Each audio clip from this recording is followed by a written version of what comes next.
यो हो बहसको साथमा गरिमा विकास बैंक, एक्सेस टु ऑल। गर्भेदहुँ बलियो भूगर्भ सिमेन्ट, भूगर्भ सिमेन्ट। कामना सेवा विकास बैंक, प्रगतिको आधार कामना सेवासँगको कारोबार। Vinayak Siddha College, committed for quality education. Medanta Ayurved Health Home.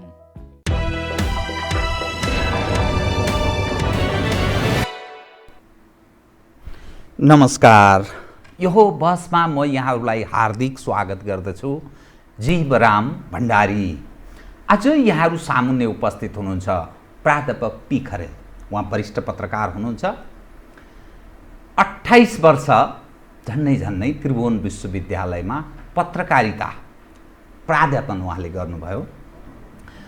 पत्रकारिता विभागको पहिलो प्राध्यापक पी खरेल राजशासनका अध्यक्ष, द राइजिङ नेपालका सम्पादक, हजारौं उहाँका लेख रचनाहरू अङ्ग्रेजीमा प्रकाशित छन्, केही नेपालीमा पनि छन्।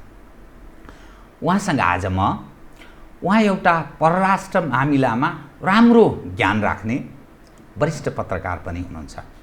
उहाँसँग आज म नेपालको आन्तरिक राजनीतिसँग जोडिएको परराष्ट्र मामिलालाई केन्द्रमा राखेर कुराकानी गर्नेछु। भारतीय खुफिया एजेन्सीका प्रमुख सामन्त कुमार गोयल बुधबार नेपाल आए, बिहिबार उनी प्रस्थान गरे। इन्डियन एयरफोर्सको माध्यमबाट नेपाल आए र उनी गए।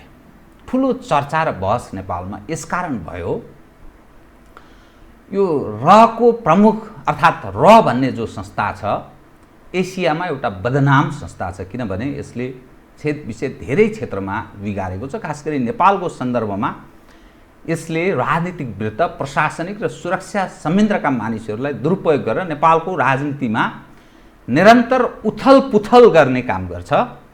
यसकारण नेपालमा झनै बदनाम छ। त सामन्त कुमार गोयललाई नेपाल आगमनका लागि प्रधानमन्त्रीले भगीरथ प्रयत्न गरेको देखा पर्छ। म आदरणीय दर्शकवृन्दलाई अलिकति 2 मिनेटमा म सबै विषय सम्बोधन गर्छु। तत्पश्चात म प्राध्यापक खरेलसँग म प्रवेश गर्नेछु।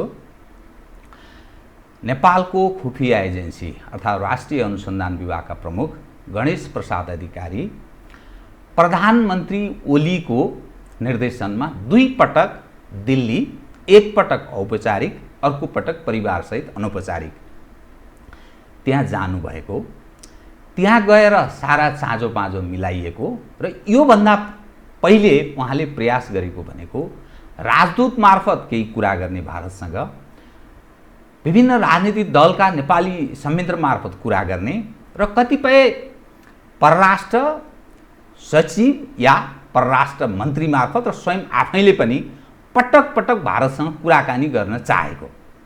तर भारतले नकारे पश्चात यो पछिल्लो प्रयास उहाँलाई कुनै न कुनै ढङ्गले यस अर्थमा उहाँका लागि सफलता जस्तो देखा पर्छ। सामन्त कुमार गोयल रका प्रमुख नेपाल आए। सत्तारूढ दलका प्रधानमन्त्री सहित 3 जनालाई जुन चिज लुकाइयो उहाँले भेट्नुभयो। पिएसओलाई मात्रै लिएर भेटेको त्यस्तो सूचना छ। त्यसैगरी प्रमुख प्रतिपक्षी दलको 3 जना र 1 जनाको बारेमा अलि दुविधाको कुरा गरियो, त्यो पनि कुनै न कुनै सूचना मार्फत यसरी भेटिएको छ भने तेस्रो दलका 2 जनालाई भेटिएको छ। तेस्रो नेपालको राजनीतिमा तेस्रो दलको प्रतिनिधित्व गर्ने, तेस्रो शक्तिको रूपमा प्रतिनिधित्व गर्ने। यसरी हेर्दाखेरि नेपालको राजनीति के ठिकै मार्गतर्फ जाँदैछ, नेपाल र भारत सम्बन्ध विकासका लागि या के भन्ने एउटा जीवित प्रश्न खडा भएको छ। सम्भवतः कार्तिक 18 गते भारतीय स्थल सेनाध्यक्ष मनोज मुकुन्द नरवाणे नेपाल भ्रमणमा आउँदैछन्। सर्वप्रथम ओलीजीले राजनीतिक संयन्त्र प्रयोग गर्नुभयो, त्यसमा असफल भएपछि खुफिया एजेन्सीलाई प्रयोग गर्नुभएको छ। तत्पश्चात तेस्रो पङ्क्तिमा उहाँले सैन्य तागतलाई प्रयोग गर्ने प्रयास गर्नुभएको छ। अब के हुन्छ त? यो एउटा जीवित प्रश्न। प्राध्यापक खरेलसँग म आज यही पेरिफेरीमा केन्द्रित रहेर म कुराकानी गर्नेछु। सर्वप्रथम म उहाँलाई स्वागत गर्छु। स्वागत छ यहाँलाई। धन्यवाद। मैले अलिकति पृष्ठभूमि अलि लामो पनि बताएँ, तर आम दर्शकलाई जानकारी पनि होस् भनेर गरेँ। यो एकपछि अर्को नेपालको कस्तो देखा पर्छ भने नेपालको आन्तरिक राजनीतिमा बाह्य तागत, खास गरी दक्षिण, महत्त्वपूर्ण भूमिका निर्वाह गर्छ नेपालको राजनीतिक परिवर्तनमा। बाह्य पक्षहरू नेपालको आन्तरिक राजनीतिमा बहुत खेलोफड्को गर्छन्, खास गरी राजनीतिक परिवर्तन पश्चात गरेर भनिन्छ। यो चर्चा बहस छलफलको विषय छ। अब केही दिनपछि भारतीय स्थल सेनाध्यक्ष आउँदैछन्, भलै उनी मानार्थ महारथीको एउटा ग्रहण गर्ने हिसाबले मात्रै भनेर भनिन्छ औपचारिक रूपमा, तर यसको पनि अर्थ होला। रहका प्रमुख आए गए, विभिन्न नेताहरूलाई भेटे। यो कूटनीतिक मर्यादा र यो जुन कोर्समा नेपाल प्रवेश गरिरहेछ, यसलाई यहाँले कसरी हेर्नु भएको छ? मैले यहीँबाट सुरु गरेँ, कृपया। यो अहिलेको भ्रमण नै असान्दर्भिक हो। कोभिडको समयमा र भारतले सफ्ट पावर नेपालमा निकै गुमाएको अवस्था छ। विगत केही वर्ष यता, विशेषतः 1 वर्ष यता उसको सफ्ट पावर नेपालमा जति थियो त्यसमा ठुलो ह्रास आएको छ। त्यो त उनीहरूका मिडियामा आएका अभिव्यक्ति, विभिन्न उनीहरूका बुद्धिजीवी भनिने, उनीहरूका परराष्ट्रविद भनिनेहरूका विश्लेषण अनुसारै नेपाल चीनको पोल्टामा गयो वा जान लाग्यो भन्ने छ उनीहरूकोमा चाहिँ।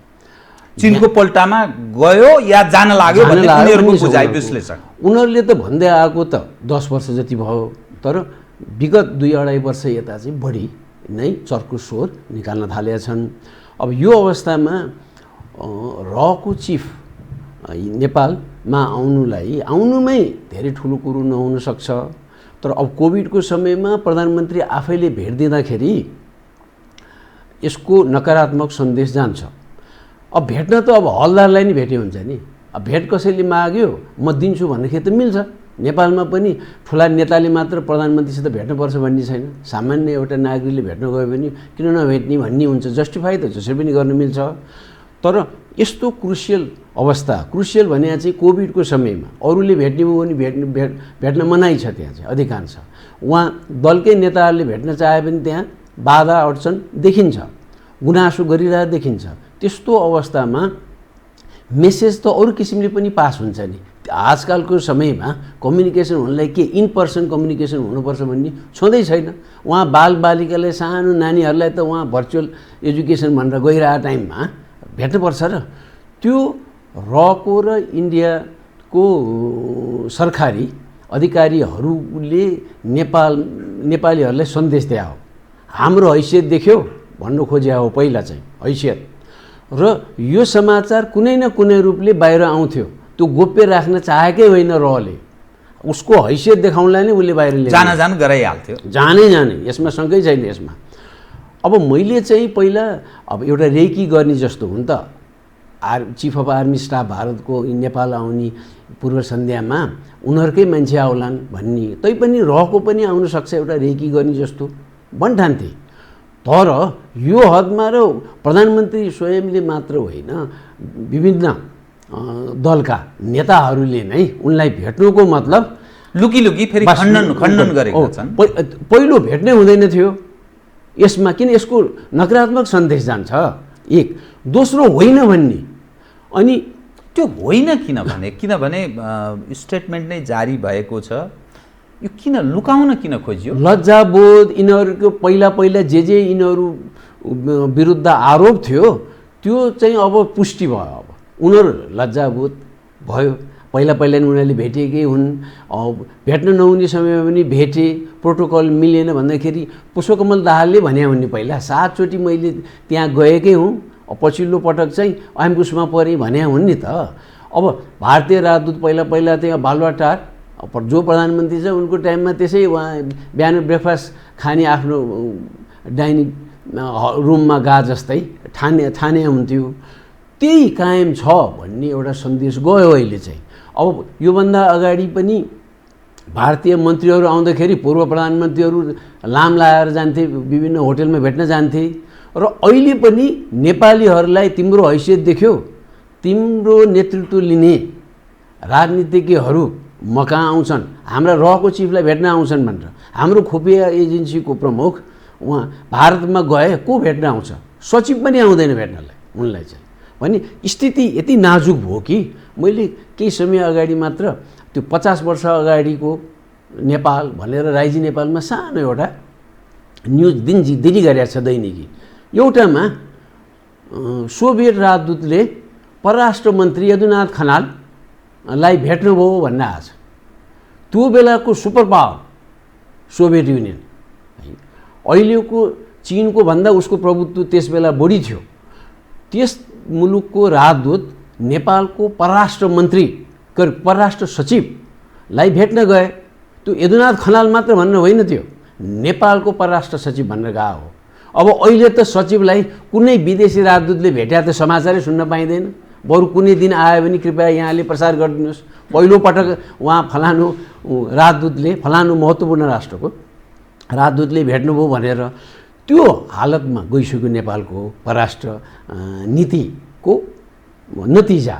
अनि अहिले रहको चिफले भेटे, केही सन्देश दिए होलान्, तर मलाई धेरै ठोस रूपमा दिए जस्तो चाहिँ लाग्दैन। मूलत एजेन्डा उनको के हुन सक्छ र किन नेपालका तर्फबाट भगीरथ प्रयत्न भन्ने मैले भाषा प्रयोग गरेँ, तत्पश्चात उनलाई निमन्त्रणा गरियो र उनी इन्डियन एयरफोर्स प्रयोग गरेर बडा तामझामका साथ नेपाल आए र 2 दिन बसेर उनी गए। किन यो एजेन्डा के हुन सक्छ? के भने शिकार खेल्दाखेरि पहिलेदेखि अहिलेसम्म शिकार खेली, यतिवटा बाघ मारे, यतिवटा भालु मारे, अनेक आउँछ है। त्यो के गरे यहाँ चाहिँ पुरा त्यहाँ एन्सर्कलमेन्ट गरे हुन्थ्यो।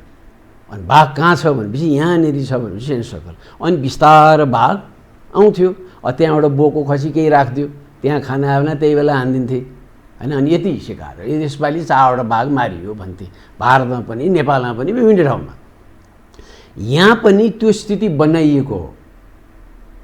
नेपाल सरकार विशेष त बालुवाटार प्रधानमन्त्री केपी ओलीले आफ्नो भगीरथ प्रयास भनेर म मान्दिनँ। उनीहरूले नै यसै गरे यो गराउने, अनि उहाँ भगीरथ प्रयास उहाँले गर्नुभयो भन्दाखेरि नेपालीहरूको मनोबल पनि अलिकति गिर्नी भयो। किनभने ओहो भगीरथ प्रयास गर्नु पर्यो एउटा रहको चिफ ल्याउनलाई। संवाद त कैयौँ किसिमले हुन्छ अहिले, हाम्रो यो विषय नै होइन, कैयौँ किसिम छ अहिले संवाद गर्ने तरिका त। एउटा सामान्य मान्छे मलाई त थाहा छ भने त्यो सम्बन्धित निकायले त कैयौँ त्यो च्यानल्सहरू ट्याप गर्ने भन्ने थाहा हुन्छ। उनी आए, यो हैसियत देखा, मैले पटक पटक भन्छु। अब उनीहरूको के छ भने भारत अमेरिकाको पोल्टामा गइसक्यो। मैले यो भन्दाखेरि बाँचिरहेँ भने फेरि 2-3 वर्षपछि त फेरि यहाँले बोलाउनु होला है। त्यति समय नलाग्ला, तर लाग्ला पनि रे होइन। अनि त्यहाँ जाँदाखेरि त मैले त जवाफ दिनुपर्छ नि। म त राजनीतिकै होइन, मैले त जवाफ दिनुपर्छ। मलाई त धक हुन्छ, लाज हुन्छ मलाई चाहिँ। अमेरिकाको पोल्टामा कसरी गयो त भन्दाखेरि इन्डो पेसिफिक स्ट्राटेजीमा ऊ कम्प्लिटली गइसकेको छ। एक दोस्रो, यो एमसिसी ऊ नेपालले सही गरोस् भन्नेमा छ। भारत त्यो चाहन्छ, त्यो छ। त्यो नहुन त भारतसित सबै कुरा मिलाएर यो एमसिसी नेपालले लियोस् भनेर दबाब दिया हो अमेरिकाले। पहिला त त्यहाँबाट सुरु भयो हो। अनि उसले त्यो उल्टा पोल्टामा गइसकेपछि उसले आफ्नो स्ट्राटेजिक इन्ट्रेस्ट हेऱ्यो, आफूलाई यही उपयुक्त लाग्यो। तर ऊ फन्दामा फस्छ, विश्व इतिहासमा पनि र अहिले पनि। फन्दामा फस्छ भनेको ऊ भनेको भारत किन फस्छ? कसरी? अमेरिकाले पहिलादेखि यो 70 वर्ष यतादेखिकै इतिहासमा पटक पटक अहिलेसम्म ऊ पछि हट्नु परेको छ। जस्तै कोरियामा लड्न गयो, आफ्नो कैयौँ मान्छे, हजारौँ मान्छे मरे। त्यहाँको जम्मै गरेर त 25 लाख मरे हो कोरियन वारमा 1950 देखि 53मा। 25 लाख मर्दा के विभाजित गरेर हिँड्यो, लिन त केही सकेन। त्यसपछि त्यसको 10 वर्ष पुग्दा नपुग्दै भियतनाममा लड्यो, उसको त कैयौँ मान्छे, उहाँ 50-60 हजार मान्छे मरे भियतनाममा। अमेरिकनहरूले त ओहो भियतनाम वार त अहिले सम्झिनै चाहँदैनन्। तर अमेरिकालीहरू पनि कस्ता छन् भने भियतनाम वार जित्या भए दङ पर्थे, हारेर आफ्नो मान्छे धेरै मर्याले भियतनाम वार सम्झिनै चाहँदैनन्। त्यस बेलाका प्रमुख पात्र चाहिँ लिन्डन जनसन हो। कुरा त पहिलेदेखि सुरु भयो हो। अब जनसनको टाइममा त्यो भएले जनसनले दोस्रो टर्म खान पनि उनले हिम्मत गरेन, हार्छु भनेर। त भियतनामबाट पनि भाग्नु पऱ्यो, हार्यो। त्यत्रो अमेरिकाको सुपर पावर त्यहाँ लाग्दाखेरि पनि भाग्नु पऱ्यो। त्यसपछि हामीले यहाँ अफगानिस्तानमा अहिले हेरे हुन्छ 1.25 खरब खर्च गरेर 17-18 वर्ष बिताएर जसलाई विस्थापित गरेका थियो तालिबानलाई उसित छलफल गर्न पाएमा के नै हुन्छ भनेर हालसाल फेरि छलफल भयो। हजुर, अब त्यो हुँदाखेरि पनि उपलब्धि मानेका छन् बस भयो र उनीहरूले 2/3 जति अफगानी भूभाग त तालिबानकै नियन्त्रणमा छ भन्दाखेरि उसित ऊ त्यसरी फर्किन्छ। अनि अर्को चाहिँ अब अमेरिका भने कस्तो हामीले बिर्सिनुहुन्न, इरानमा शाह हुँदाखेरि उनको बाथरुम जतिवटा छन् सबै सुनले ढाक्या हुँदो रहेछ। सुनले त्यसमा चाहिँ खालि साधारण जलप मात्र होइन, वास बेसिनदेखि लिएर सबै थोक, कोमोडदेखि लिएर सबै थोक त्यस्तो प्रचार चाहिँ गर्दैन्थे मिडियाले। यो त अमेरिकाको जो फेक थियो। हजुर, जो फेक थियो होइन सुनै हो, सुनै त उनी त्यस्तो ल्याभिस लाइफ बिताउने उनको विरुद्ध चाहिँ के लेख्दैन थिए त्यहाँका मिडिया।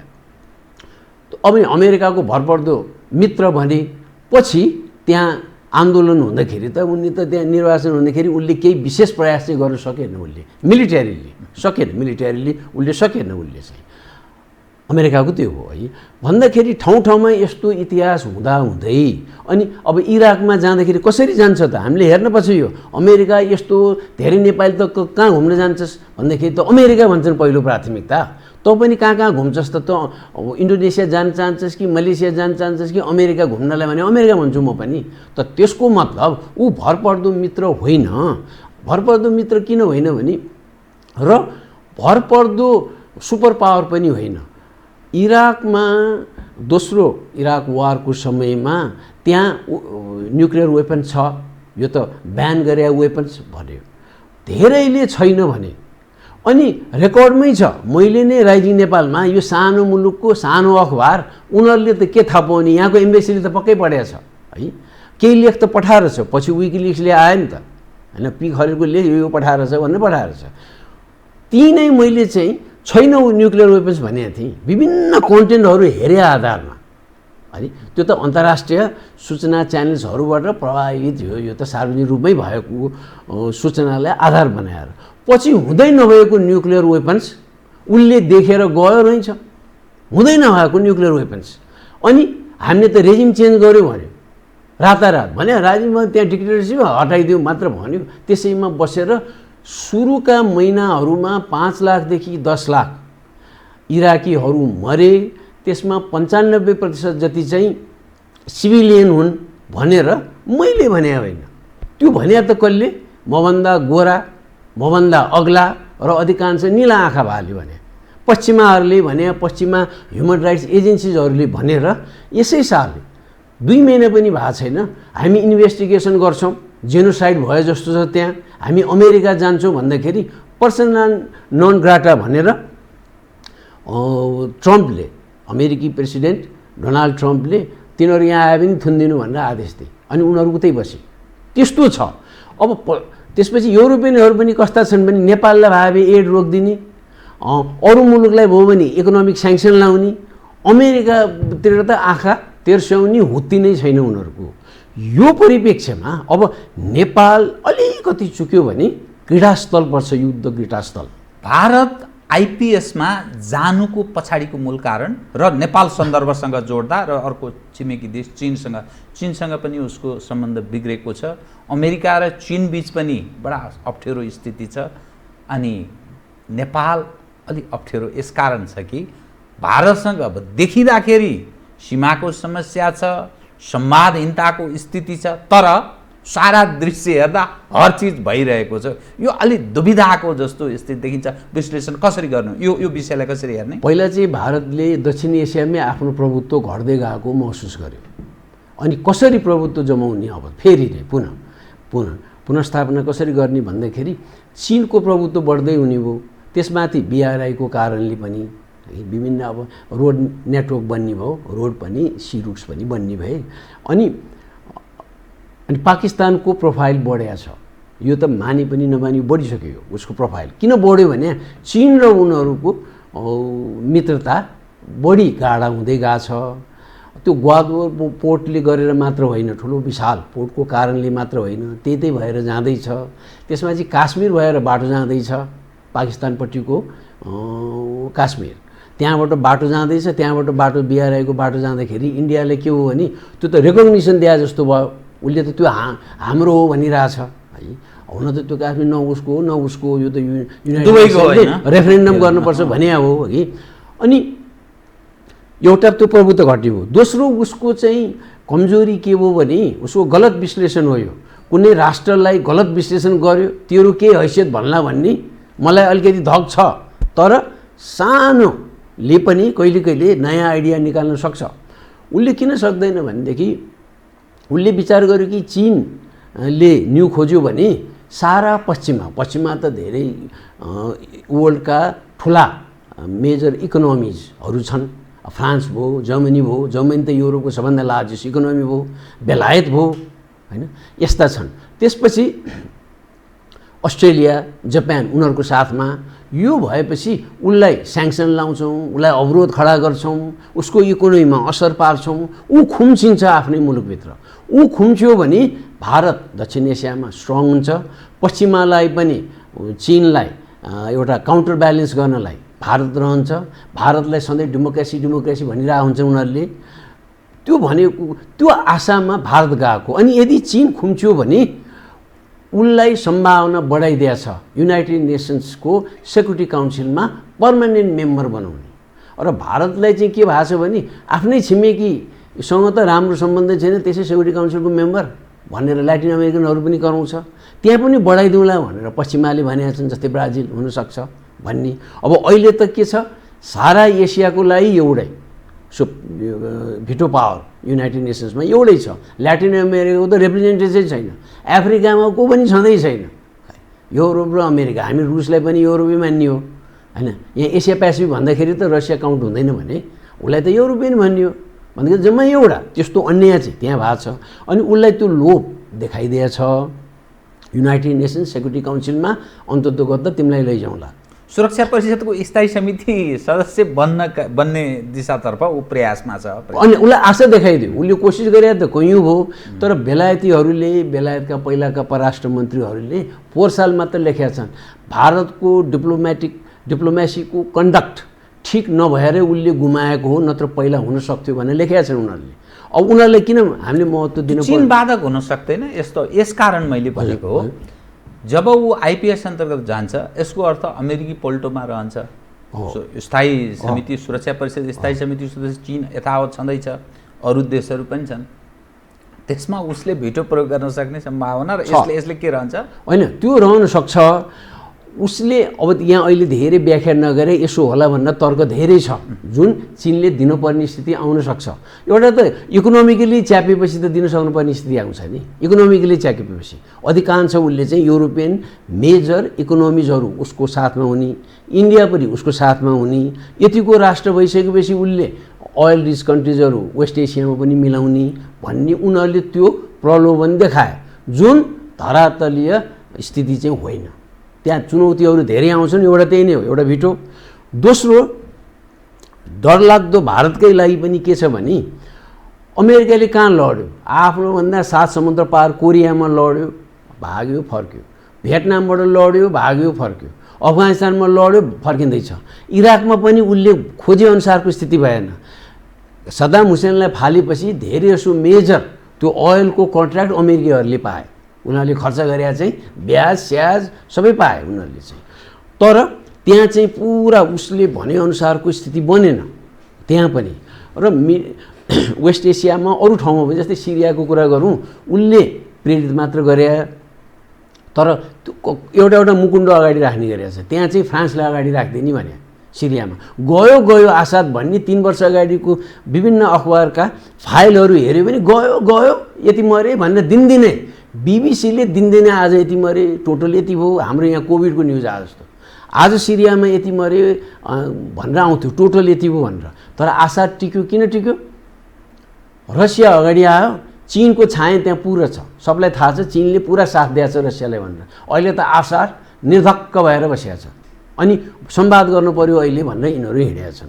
यिनीहरूले यसो गरेका छन्। अनि उनीहरूको नियतमा के हेर्नुपर्छ भने आफ्नो स्वार्थ पर्यो भने जे पनि गर्ने। अनि एउटा भेनेजुएला छ एउटा उदाहरण। अब एउटा हुल्लडबाज जस्तै गरेर स्ट्रिट डिमोन्स्ट्रेसन गरेको छ, अनि त्यहाँबाट मै हो भनेर उसले राष्ट्र प्रमुख भनेर घोषणा गर्यो, राष्ट्रपति भनेर उसैलाई रेकगनाइज गर्यो। अनि अमेरिकाका पिछलग्गुहरू 40वटा जति राष्ट्रहरूले रेकग्निसन दिए। तर भेनेजुएला त टिकिरहेछ।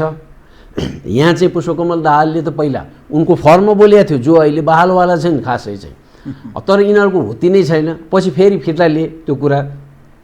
तर त्यो फिर्ता लिइसके पनि भेनेजुएलन मन्त्री यहाँ आछन्, त्यसको मतलब हाम्रो रेकग्निसन भेनेजुएला नै हो भनेर। अनि हामीले भेनेजुएलालाई रेकग्निसन दिनु पर्थ्यो। यहाँका बुजुर्गहरूले चाहिँ भने मैले सुनेको थिएँ, भेनेजुएलालाई हाम्रो के चासो भने, ए बाबा केही प्रिन्सिपल छ भने हामीले त्यहीँ देखाउने हो। भेनेजुएलालाई हामीले किन रिकग्नाइज गऱ्यौँ भने बहालवाला भए पहिलेदेखि निर्वाचित राष्ट्रपतिलाई भनेदेखि न हाम्रो पोलिसी पहिलेदेखि हो। सोभियत युनियन सुपर पावर रहेको बेलामा 1968मा, अहिले हो 68मा, त्यो बेलामा चेकोस्लोभाकियामा सोभियत युनियनले आफ्नो ट्रुप्स पठाउँदाखेरि नेपालले यो ठिक भएन भनेको छ चेकोस्लोभाकियालाई। ठिक भएन, किन सानो ल्यान्डलर्ड कन्ट्रीलाई त्यसरी गर्नु, भोलि हामीलाई गर्ला भनेर।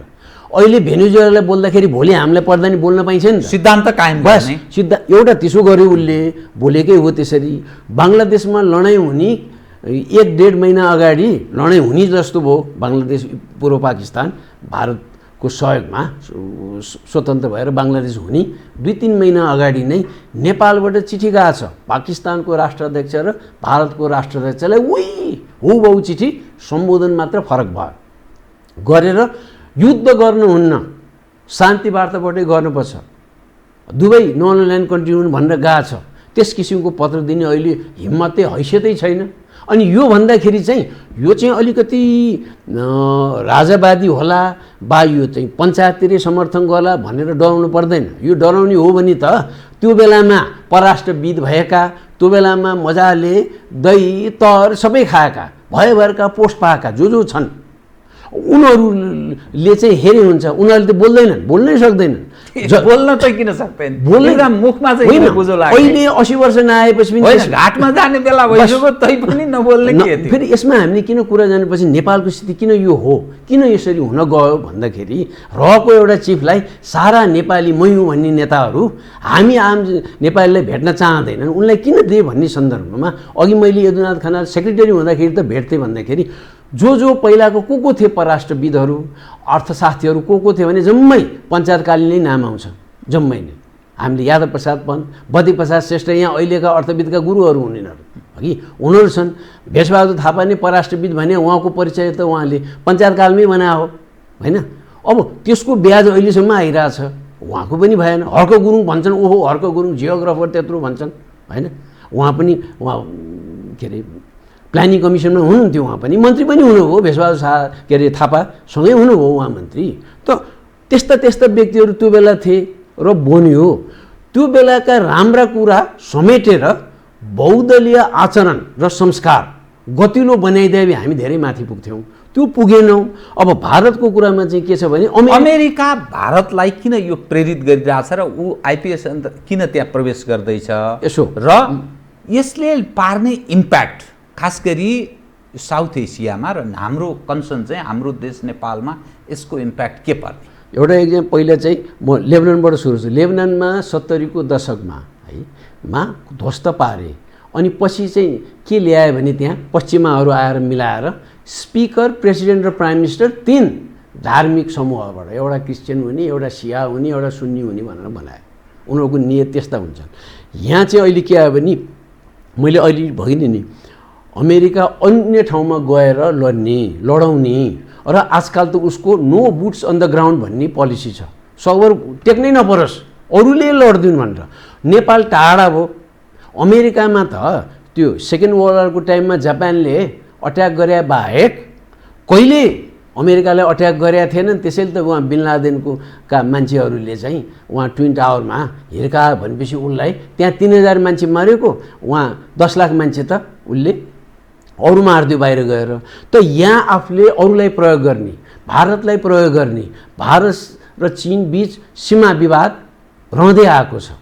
अनि त्यो विवादलाई उछार्ने, अनि तिब्बतीहरूलाई उछार्ने, नेपालमा चाहिँ भुटानको 16-17% पपुलेसन रेफ्युजी भएर नेपाल आयो। आउन दियो भारतले, जान चाहिँ दिएन, रोकिदियो। तिनीहरूलाई चाहिँ आएको 20-25 वर्षमै विभिन्न पश्चिमा राष्ट्रहरूमा सेटल गरिदिए, विभिन्न ठाउँमा राखिदिए। 60 वर्षभन्दा बढी तिब्बती रेफ्युजी नेपालमा छन्, उनलाई पनि त रिसेटल गर्दै हुन्छ नि, गर्दैन। उनीहरूका सन्तान दर्शन उतै छन्, खाता पिताए देखिन्छन्। त प्रयोग गर्नलाई राखे हो उनीहरूले चाहिँ। अब यस चीनका विरुद्ध अब चीनले चाहिँ छोड्दा चाहिँ उसले छोडै हुँदैन यसका, उसले किन पछि आउँला त्यसमा। अनि भारतलाई प्रयोग गर्दा सीमा विवाद छ तिम्रो, हामी सहयोग गर्छौँ भने इक्विपमेन्ट सब आउँछ। उसले अफगानिस्तानमा त वहाँ सभा खराब गर्यो भने अहिले भारतलाई हौस्याउँदैछ चीनका विरुद्ध। अनि र उसले अफगानिस्तानमा सभा खराब गर्यो भने यहाँ अनगिन्ती खरब खर्च गर्न तयार। के कारणले भने अफगानिस्तानमा त आफ्नो प्रभुत्व जमाउनलाई गएको हो, स्ट्राटेजी केही इन्ट्रेस्ट हुन्छ भनेर मात्र हो। अहिले त उसको त वार कि पारको स्थिति छ पश्चिमाहरूलाई, विशेष त अमेरिकालाई।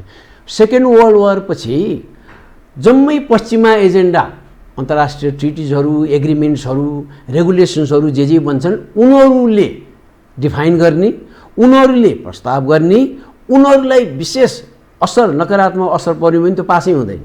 उनीहरूबाट आएपछि अरूले सही गर्ने एजेन्डा सेटिङ त उसको थियो। अब नहोला भन्ने डर हो। अनि दोस्रो चाहिँ उनीहरूले नै अपनाएको नीतिअनुसार अब वर्ल्ड नम्बर 1 इकोनोमी चीन भयो भन्ने छ, 2 भन्ने गरेको थियो गत हप्तासम्म। अहिले 1 किन भन्यो भने आइएमएफ त चीनको होइन, त्यहाँ प्रभुत्व त पश्चिमाकै छन्।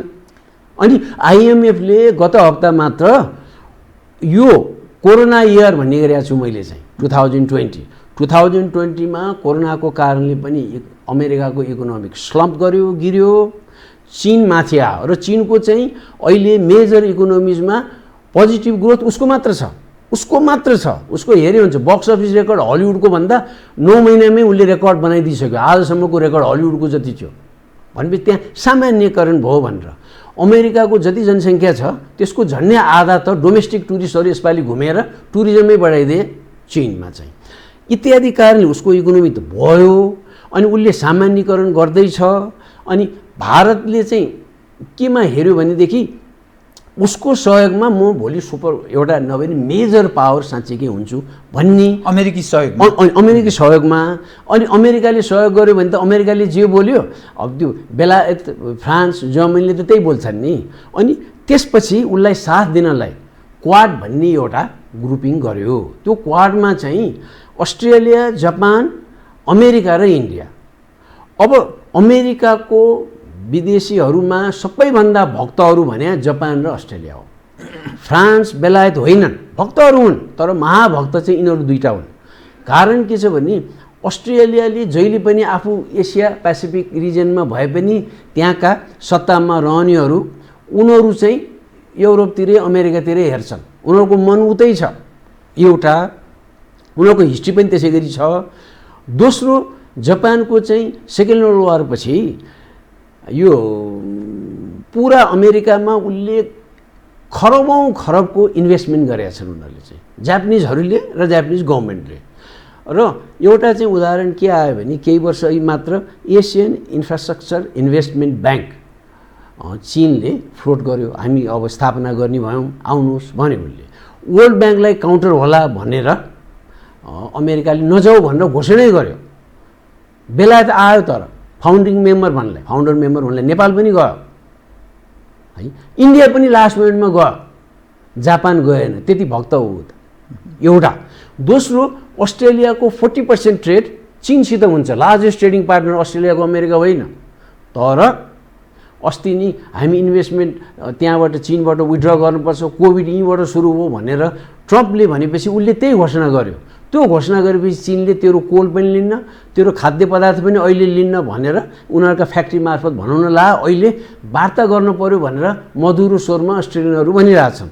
यहाँबाट पनि शिक्षा नसिकेर मोदीले गरेपछि मोदीलाई त माया किन गर्थे र? यो त फन्डामेन्टलिस्ट हो, रिलिजियस फन्डामेन्टलिस्ट भन्थे पश्चिमाहरूले। प्राइम मिनिस्टर हुने अगाडि सम्म पर्सना नन ग्राटा उनलाई त स्याङ्सन लाएको थियो। अहिले यिनलाई प्रयोग गर्नुपर्छ। दोहोरो हो, एउटा यो हिन्दुइजमको कुरा गरिरह, यसलाई ठिक ठाउँमा लाउनुपर्छ। हार्यो भने जितियो नै भने पनि ऊ त त्यसै छँदै थिए, मोदी त छँदै थिए नि। तर पश्चिमालाई त केही फाइदा पनि चिनलाई कन्ट्रोल गरेर भन्दाखेरि चिन अगाडि नबढोस्, ऊ इकोनोमिक सुपर पावर नहोस्, उसलाई खुम्छौँ भन्ने उनको उद्देश्य। अब बाँकी रह्यो चिनको। अनि यहाँ लड्यो भने लेबनान जस्तो भने लड्यो भने फेरि एउटा कुरो लड्यो भने लेबनान जस्तो के नेपाल हो, नेपाल त्योभन्दा वर्स।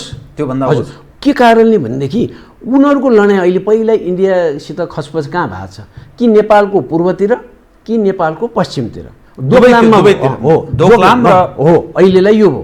फेरि अमेरिकीहरू पहिलेदेखि जस्तै खम्पाहरूलाई सहयोग गर्दाखेरि दार्जिलिङबाट सिक्किमबाट उहाँ हेलिकप्टर पठाएर सामान त्यहाँ वेपन्सहरू गिराउँथे।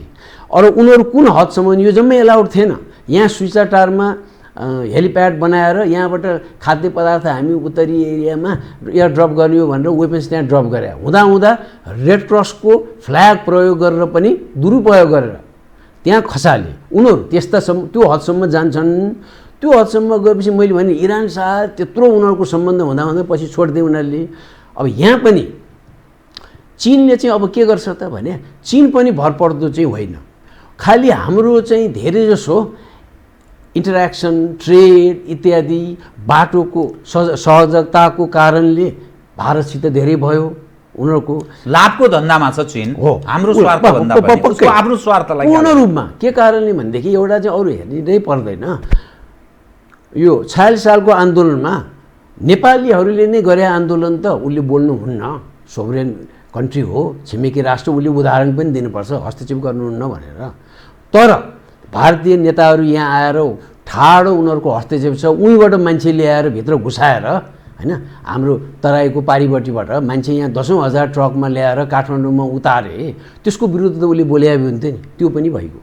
63मा यिनीहरूले आन्दोलन के कारणले गर्यो भने फाइनल अन्तिम मनमोहन सिंहको अन्तिम निर्णय गर्नलाई अन्तिम त्यो पोइन्ट चाहिँ के हुन गयो भने राजा ज्ञानेन्द्रले ढाकामा मनमोहन सिंहले प्रस्ताव गर्दा 1-on-1 भेटमा यो नेपालको सुरक्षा हामी हेर्छौँ, इनर्जी परराष्ट्र हामी हेर्छौँ। यो पहिलेदेखि हामीले कुरा उठाउँदै आएको, नेहरूको पालादेखि इन्दिरा गान्धीको पालामा, राजीव गान्धीको पालामा। नेपाल नत्र त समृद्ध हुनै सक्दैन। यसो गरौँ, तपाईँहरूलाई पनि सहिलो हुन्छ, हाम्रो सेक्युरिटी इन्ट्रेस्ट पनि फुलफिल हुन्छ। यहाँ अहिले भुटानले हाम्रो सहयोग ल्याए कति समृद्ध छ अहिले भनेर भुटानको नाम लिया। मनमोहन सिंहले राजा ज्ञानेन्द्रसँग 1-on-1 मा उनले प्रस्तुत भए। त्यसरी मनमोहन सिंहसित भएको भेट त्यो सकिने बित्तिकैको 2 घन्टाभित्र एयरक्राफ्टमा हुँदाखेरि राजा ज्ञानेन्द्रले म र राइज नेपालका अर्का पूर्व प्रधान सम्पादक मण्डन जोशीलाई बोलाएर नै एयरक्राफ्टमा मलाई अहिले यसरी यस्तो प्रस्ताव आयो जुन मैले मानिनँ भन्दाखेरि उनले विभिन्न पहिला चाहिँ यही प्रस्ताव ठ्याक्कै भने थिएनन्। अनि उसको चाहिँ आशय चाहिँ के रहेछ भनेर मैले सोधेँ त्यहाँ चाहिँ, किन ठ्याक्कै बुझ्नु पऱ्यो। धेरै स्पष्ट रूपमा कुरा चाहिँ के हो भन्नु भएन। त्यसरी के अदबमा त बस्नै पऱ्यो ठुला नेताहरूको र राष्ट्राध्यक्षको अघिल्तिर। अहिले केपी ओलीले मलाई बोलाए भनेदेखि पनि म अहिले बोले जस्तो बोल्दैन नि, के अदबमै बस्छु नि, उनी पो अदबमा बस्दैनन्, म त बस्छु होइन। त्यो कारणले भन्दाखेरि मर्यादा he wants Nepal to be a protectorate like Bhutan भनेकै यही हो। र लेट दिस बी राजा ज्ञानेन्द्रले भनेको हजुर। अनि लेट दिस बी बिट्विन अस भने हो भन्दाखेरि त्यसको रूपान्तर गर्ने हो भने अफ द रेकर्ड भने हो। हामी बिच मात्र होस् भनेर अब राजा महाराजाहरूले हामी बिच मात्र होस् भनेर प्रायः त्यस्तो शब्द प्रयोग गर्दैनन्। त उनले चाहिँ किन गरे पनि त्यो मनको बह कहाँ बोकौँ भन्दाखेरि यिनीहरूलाई राखौँ भने अरू कुनै पत्रकारले पनि त्यो बेलामा चाहिँ भेटेन। उनले त्यो त्यत्रो 4 घन्टाको फ्लाइट ट्युनिसियासम्म थियो, उनले भेटेनन्। त त्यो अडान लिए। अनि उसले त्यो अडान किन ल्यायो भने भर्खर मात्र त्यसको 1 दिन अघि उहाँ भारतले हुन्न भन्दा चिनलाई अब्जर्भर स्टेटस दिउँ भन्दाखेरि उनको बलमा मात्र भएको। यो त कसैले काटेकै छैन नि, यो चाहिँ हो भन्ने छ सबैलाई। उनको बलले त्यस्तो भएपछि स्यामसनहरू त्यहीँ रिसाएको मैले सुने हो। त्यहाँ नै ब्रेकको टाइममा we never expected Nepal to behave like that भनेको थियो उसले चाहिँ, उसैले भने हो। अनि यो कारणले अब चिनले त कमसेकम गुण सम्झिनु पर्थ्यो नि त। गुण सम्झिनु पर्थ्यो भने के त नेपालमा हस्तक्षेप गर्नुपर्छ भने होइन। हामी न चीनको खोज्छौँ न भारतको खोज्छौँ, तर ओपनली 2062-63मा उनीहरूले पालेका, उनीहरूले पोसेका पुष्पकमल दाहालदेखि बाबुराम भट्टराईसम्म, बाबुराम भट्टराई मार्फत नै पुष्पकमल दाहालले त्यहाँ प्रवेश पायो, नत्र उनलाई चाहिँ साइन्समा 9 वर्ष पढेर एकैचोटि चाहिँ ह्युम्यानिटिज र सोसियल साइन्समा पिएचडीको इनरोलमेन्ट किन दिन्थे? हामीलाई दिँदैनन्। हामी त उहाँ बाबुराम भट्टराईभन्दा 1 वर्ष अगाडि एसएलसी 1 दर्शनमै पास गरे हो। हामी त क्लियर कट थियो म ह्युम्यानिटिजकै स्टुडेन्ट हुन्छु भनेर। त्यसजना कलेजमा एकैजना मात्र फर्स्ट डिभिजन भएर बसिया छ, त्यही हो। न त ह्युम्यानिटिज पढ्ने त मूर्ख हो भन्थे है। अब मूर्ख हो कि होइन त अहिले थाहा पाउनु, हो कि रहेछु कि रहन्छ भनेर आफ्नो दिशा निर्देश चाहिँ क्लियर भएपछि त हुन्छ। अब उन मार्फत गए त्यहीँ सबैले थाहा छ, अनि यहाँका विद्वानहरूलाई पनि थाहा छ, त्यो उल्लेख गर्दैनन्। कम्तीमा मार्क्स पनि बाहिरबाट गएको, बाहिरबाट उनले त्यता किताब लेखे भने नि हुन्छ नि त, होइन र? उहाँ आयतोल्ला खोमेनी पनि उहाँ फ्रान्स बसिरहेको थिए भने हुन्छ नि, हामी गए हौँ भनेर ठाडो शिर राखेर बोले हुन्छ नि त। त्यो समेत बोल्ने हिम्मत छैन। अनि यहाँ राष्ट्रियताको कुरा शब्दै निकाल्दैनन् यी दुईटाले, अनि भ्रष्टाचारको कुरो पुष्पकमलले निकाल्दैनन्। त यस्ता नेता भए बेलामा बाहिरकाले खेल्दैनन्। अनि यहाँका नेताहरूको कति पैसा नेपालमा मात्र होइन, यो कुरा चाहिँ मलाई लाग्छ नयाँ कुरा हो। यो भारतमा कति पैसा छ कति त थाहा छ नेपाली नेताको, यो त सबैले बुझ्या हो। विदेशमा कति छ पनि धेरै थाहा छ। कसरी भन्दाखेरि भारत उपनिवेश भएकोले, बेलायतको उपनिवेश भएले अफ्रिकाका प्राय सबै राष्ट्रमा छन्, युरोपका पनि कयौँ राष्ट्रमा त्यहीँबाट उनीहरूले ताँदो मिलाए गए, युरोपमा पनि। त विभिन्न ब्याङ्किङ सेक्टरमा भारतीय मूलका विभिन्न ब्याङ्कमा एकदम उम्दा खालका स्टाफहरू त छन्, त्यहाँ उनीहरू खुसिया हुन्छन्। त्यो त सबैलाई, सबै ब्याङ्कमा, मेजर ब्याङ्कमा सबैमा एजेन्ट राखेका हुन्छन् विदेशीहरूले, सबले। उनलाई त्यहाँ चाहिँ सहिलो छ।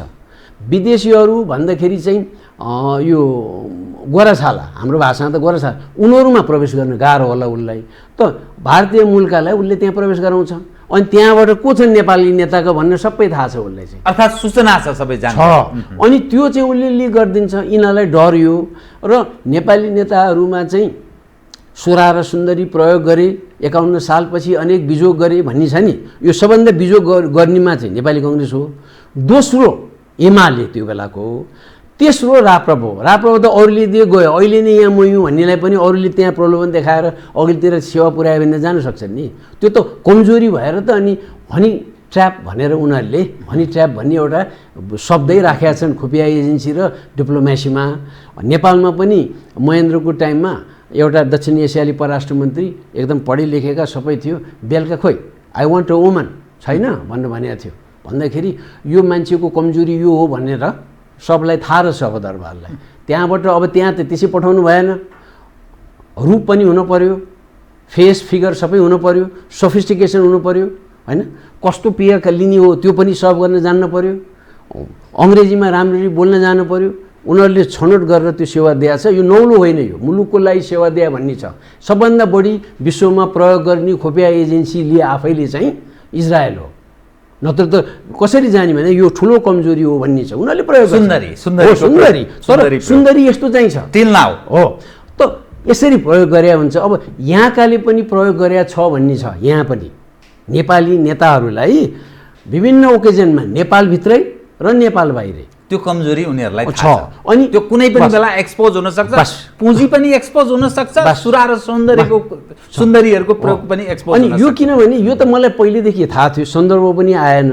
दोस्रो कुरो अरूलाई चाहिँ यति ओली यति पटक पटक प्रधानमन्त्री भइसक्यो, दुईचोटि भइसक्यो, पटक पटक दुईचोटि भन्ने भइसक्यो, यस्तो अस्वस्थ अवस्थामा पनि कति बसिरह भनेर भनिरहेको सुनिन्छ।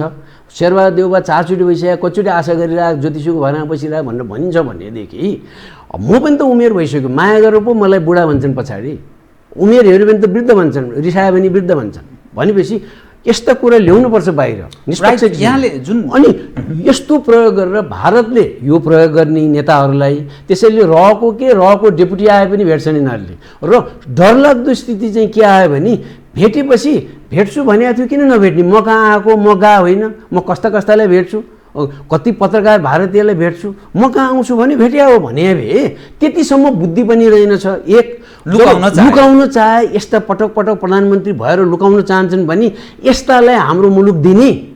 अब मैले यो घटनापछि चाहिँ कुनै पनि हालतमा यी नेता जोसुकै प्रधानमन्त्री भए पनि त्यो सरकार सफल हुँदैन। म बाँचिरहेँ भने तैँले त यसो भन्थिस् भनेर मलाई कृपया बोलाउनु होला, त्यो बेला चाहिँ अवसर दिनुहोस्।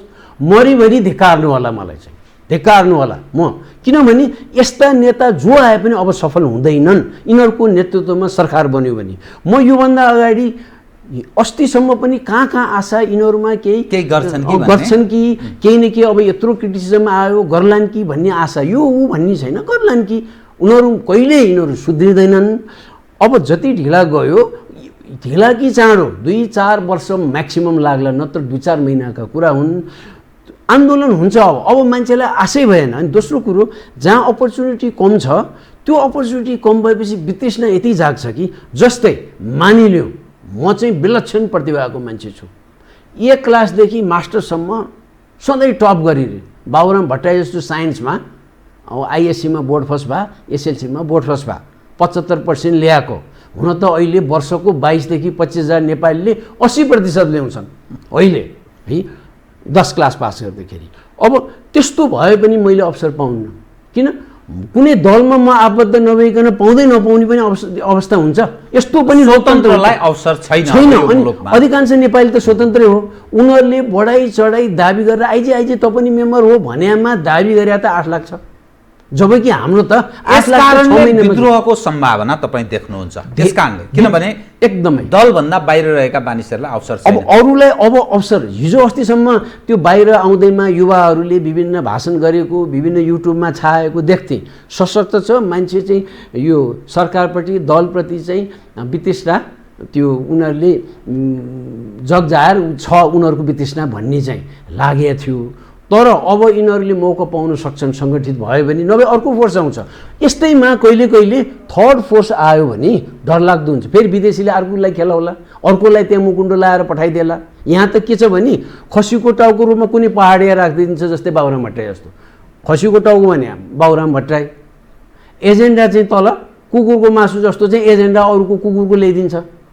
अनि त्यस्तो प्रयोग गरे जस्तै अरूलाई गर्ला भन्ने हो। अनि यो दुईटै भाइले चीनले चाहिँ के विचार गर्नु पर्यो भने उसको विरुद्धमा होल्ड गए। अनि जाँदाखेरि दलाई लामाको जन्मोत्सव नेपाली कर्मचारीले वा भारतीय कर्मचारीले मनायो भने पनि ऊ सेन्सिटिभ हुने अवस्थामा अहिले अमेरिकाले ठाडै ताइवानको सरकारको पटक पटक नाम लिएर अनि दलाई लामाबाट संरक्षित गभर्मेन्ट इन एक्जाइलका प्रधानमन्त्रीको नाम स्पष्ट रूपमा ल्याछन्।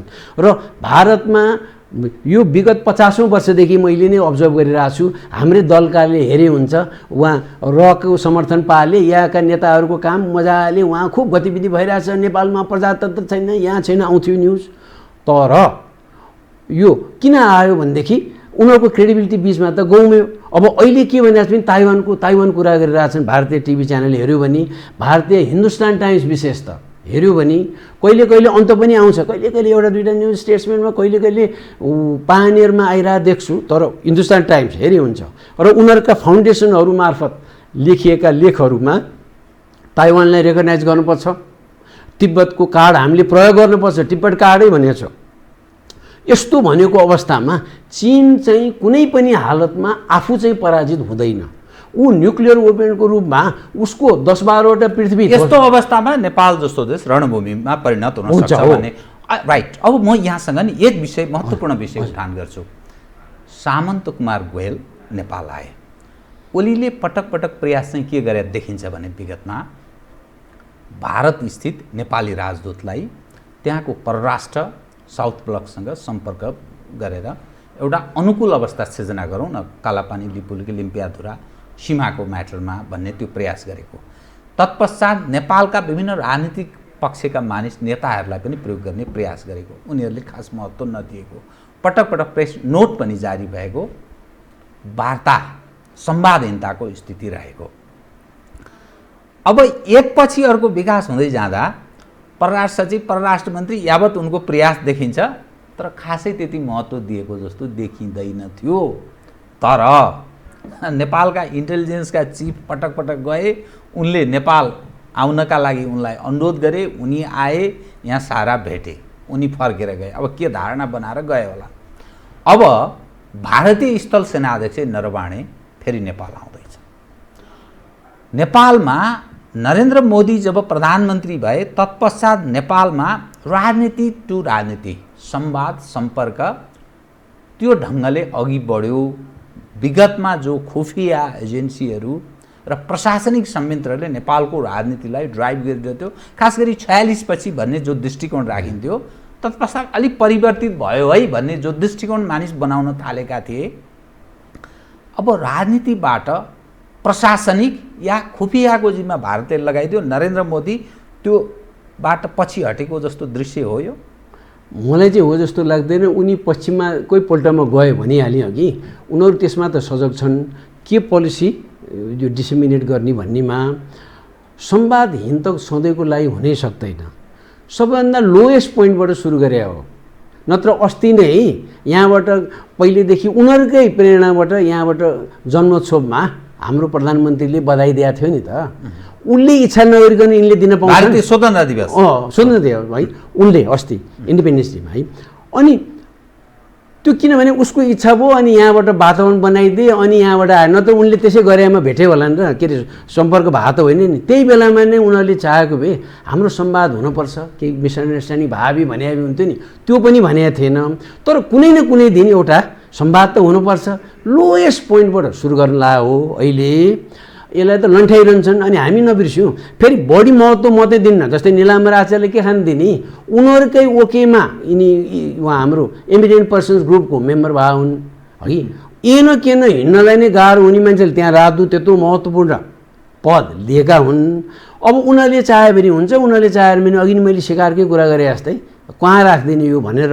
त एज अ होल नेपाल त्यो देखिँदाखेरि संवादहीनता जस्तो देखिन्छ, तर पोल्टोमै छ भनेर बुझ्नु बस एउटा। अनि उसले आउँदाखेरि चाहिँ प्रधानमन्त्रीसँग चाहिँ केही कुरा गरे हुनसक्छ, किनभने आर्मी चाहिँ उनीहरूको चिफ अफ आर्मी स्टाफ जब आउँछन् अर्को हप्ता होला है, उनी आउँदाखेरि पक्का पनि उनले घुमाएर त्यो तरिका मैले यहाँ यसरी भन्नै पर्दैन। त्यहाँ अनेक किसिम छ। अब सिचुएसन धेरै फरक छ। अब चाहिँ अमेरिकाको यस्तो राइभलरी छ, उसको यो राइभलरी छ। अनि यो जुन एमसिसी भनेर त्यसमा आत्तिनु पर्ने छैन, नत्र हामीले त्यसै लिन्थ्यौँ र भन्ने यस्ता यस्ता कुरा गरिदिन्छन् एउटा। अनि यहाँ सुझबुझ गर्ने क्षमतै कम होला जस्तो लाग्छ। क्षमतै छ भने पनि आँटै गर्दैनन्। भेटेको रको चिफले भेट्न खोज्यो, मैले भेट्दिया हो भन्न नसक्ने नेताहरू होइन। अनि मैले किन नेताहरूतिर लगेँ भने कुम जोडेर बस्या होइन, ओली केपी ओली र पुष्पकमल अध्यक्ष हुने दुइटै पनि त्यस्ता त नेताहरू छन् हाम्रा है सबै है। भन्दाखेरि यहाँ सेनाध्यक्षले त्यसो गर्छन्, चिफ अफ आर्मी स्टाफ भन्छु है, र उनले त्यो कुरा ल्याउलान्। दोस्रो कुरो उनीहरूले सधैँ के भन्ने गरिरहेको छ भने, उहिलेदेखि मैले पञ्चायतको टाइमदेखि अहिलेसम्म सुन्दै आएको छु के भने हामीलाई कहाँ नेपाल खान्छौँ, हामी नेपाल खाँदैनौँ। तिम्रो यत्रो हामीलाई त बफर जोन जस्तो भएको छ नेपाल चिनसित भनेर उनले सधैँ त्यही भने हुन्छन्। अनि चाहिए बेला त सिक्किम पनि बफर जोन हुन्थ्यो नि, किन खा त? कमसेकम एउटा भोटर बनाइदिए हुन्थ्यो अपग्रेड गरेर, होइन र? त्यो बनाएको छैन नि त। त्यसो गरे उसले त खाइदियो नि त। इन्डियाको विगतका हिस्ट्रीहरू हैदराबाद जसरी लियो, काश्मीर जसरी लियो, यहाँबाट हामीले हेर्नुपर्छ। अनि त्यो सिक्किम जसरी लियो, यी जम्मै कुराबाट हामीले अनि श्रीलङ्कामा कसरी प्रवेश गर्यो, त्यहाँको मान्छेले हुन्न भन्दै पनि 1987मा इन्डियन पिस किपिङ फोर्स भन्दै पठायो। त्यस परिप्रेक्ष्यमा अहिले मोदी पश्चिमातिर गए, मोदीलाई प्रभाव पार्नेहरू पनि पश्चिमा हो। यो कम्युनिस्ट गडलेस कन्ट्री, ऊ त धर्म नमान्ने कम्युनिस्ट, हामीसित लडाइँ पर्या, यसले छोड्न सक्दैन। यसलाई चाहिँ ठिक पार्यो भने अमेरिका उहाँबाट सधैँ आएर हामीलाई दुःख दिन सक्दैन, गुडु भनिरहला इत्यादि भने हुनुपर्छ। त्यो भन्ने बित्तिकै मोदीले त्यो रिस्क लिए, तर यो रिस्कभन्दा नि बढी यो खतरनाक हो। किन? चीनले जुनसुकै हत्कण्डा पनि प्रयोग गर्छ र आफू चाहिँ आफू बच्छ, उसलाई खास असर पार्न सक्दैन। यसको अर्थ भारतसँग खास सम्बन्ध सुधार या बिग्रनु भन्दा पनि मूलत कालापानी लिपुलेक लिम्पियाधुरा, म बिट मार्ने विषय उप यहाँसँग प्रवेश गरेँ है।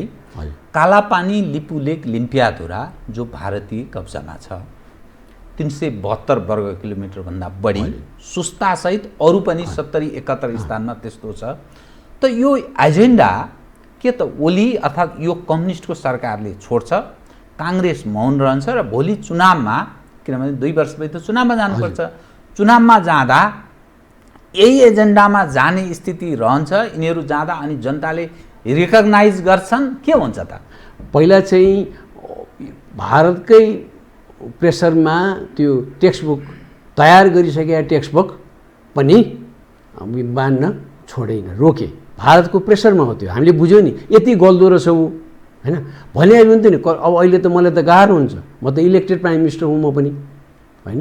मेरो पनि यत्रो मेजोरिटी छ, यत्रो आइसकेपछि यो चाहिँ बाँडौँ, पछि अब हाम्रो संवादबाट जे निष्कर्ष निस्किन्छ त्यही भनी हुन्छ उहाँ चाहिँ। सो उहाँ उनलाई भन्दा त निष्कर्ष त के हाम्रै हो नि, यसमा त के दायाँ बायाँ कुरै छैन नि, हाम्रै हो नि। त्यो नसक्ने र केपी ओलीको विगत पनि प्रो इन्डियन हो, विगत चाहिँ पछिका दिनमा यिनको सिद्धान्त केही पनि रहेछ भन्ने देखेँ मैले चाहिँ। के कारणले पनि चिनिया कम्युनिस्ट पार्टीसँग पनि प्रशिक्षण लिने उनका दलका नेताहरू सब लावा लस्कर लाएर पटक पटक आउने बस्ने, यता एमसिसी जसरी पनि पास हुने भन्नु पर्ने उहाँ शेरबहादुर देउवादेखि लिएर केपी ओलीसम्मलाई। त्यही कारण यिनीहरू सिद्धान्तहीन हो, यो बाहेक अरू निष्कर्ष हुँदैन। र लिम्पियाधुरा, कालापानी, लिपुलेक लडिरहन चाहिँ पर्छ नेपालीले, कुनै न कुनै दिन त्यो फर्किन्छ, यिनीहरूले सक्दैनन्।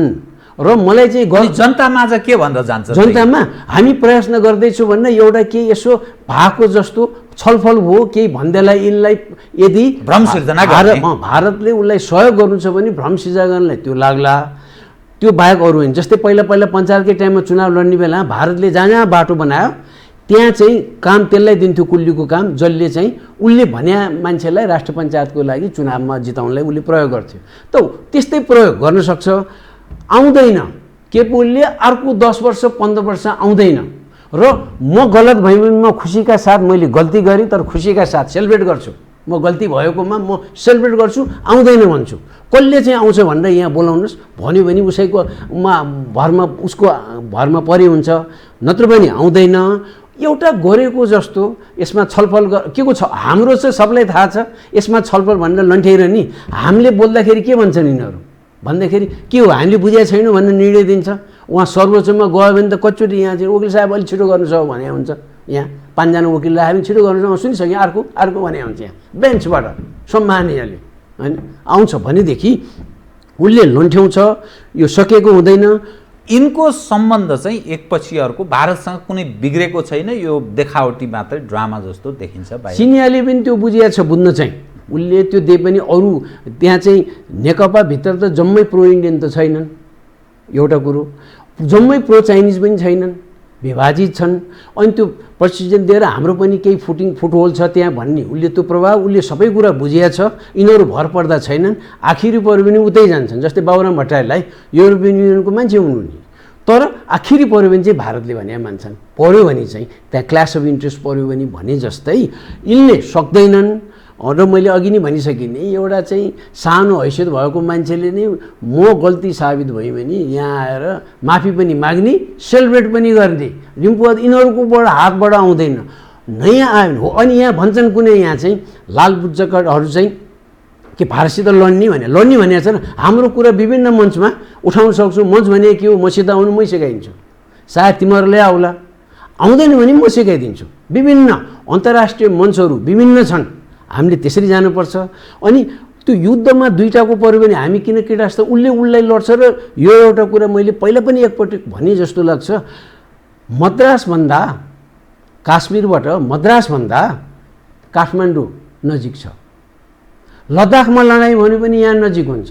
र यता दोकलाममा लड्यो भने अब दोकलाम नजिकबाट त उहाँ हेलिकप्टरबाट उहाँ अमेरिकनहरूले त्यत्रो इक्विपमेन्ट खम्पालाई इतिहास छ भने हामी पर्छौँ। अनि दिल्लीभन्दा टाढा, वासिङटनभन्दा अमेरिकैबाट कन्टिनेन्टबाटै टाढा यहाँ लड्दाखेरि त हामी पर्ने भयौँ, हामी त गयौँ बिजोग हुने भयो हाम्रो चाहिँ। अनि हाम्रो न जात मिल्ने, न रङ मिल्ने, न धर्म मिल्ने धेरैको। त्यस्तो अवस्थामा हामी क्रीडास्थल बन्छौँ र त्यहाँ भियतनामबाट जान दिँदैन, इन्डो चाइनाबाट जान दिँदैन, अफगानिस्तानबाट जान दिँदैन, पाकिस्तानबाट जान सक्दैन। भारतको भन्दा उसको न्युक्लियर वेपन्स बढी छ। अनि चीनबाट सक्दैन, सेन्ट्रल एसियाबाट सक्दैन, नर्थ कोरियाबाट सक्दैन, कहाँबाट सक्छ त उसले? रुसले दिँदैन, मङ्गोलियाले दिँदैन। त्यस्तोबाट नसकेपछि यही ठाउँ हो। यहाँ चाहिँ एनजिओहरू प्रशस्त छन्, यहाँका नागरिक समाजका भन्नेहरू, विभिन्न स्कलरसिप पाएर बाहिर गएका, अनि पश्चिमाको कुरा पश्चिमाका विद्वानहरूलाई मात्र कोट गऱ्यौँ भने गजब भयो भन्ने हुन्छ, अनि यो चाहिँ विद्वान हो भन्ने हुन्छ। त्यस्ता व्यक्तिहरू छाएको र प्रवेश पाइसकेकोले अब हामी युद्धस्थल बन्न सक्छौँ। हामी समयमै यो प्रेसर दिनुपर्छ।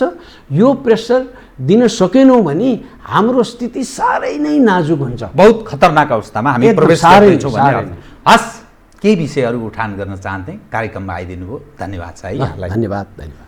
आदरणीय दर्शकवृन्द, उहाँ हुनुहुन्थ्यो पी खरेल, वरिष्ठ पत्रकार, प्राध्यापक, उहाँ पत्रकारहरूका पनि गुरु। म सहित मेरो सम्पूर्ण युनिटलाई कार्यक्रमबाट बिदा दिनुहोस्, तर यो हो टेलिभिजन, हेर्दै रहनुहोला। नमस्कार।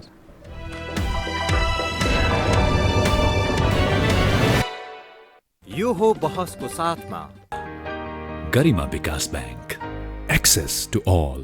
गर्वैदेखि बलियो भूगर्भ सिमेन्ट। भूगर्भ सिमेन्ट।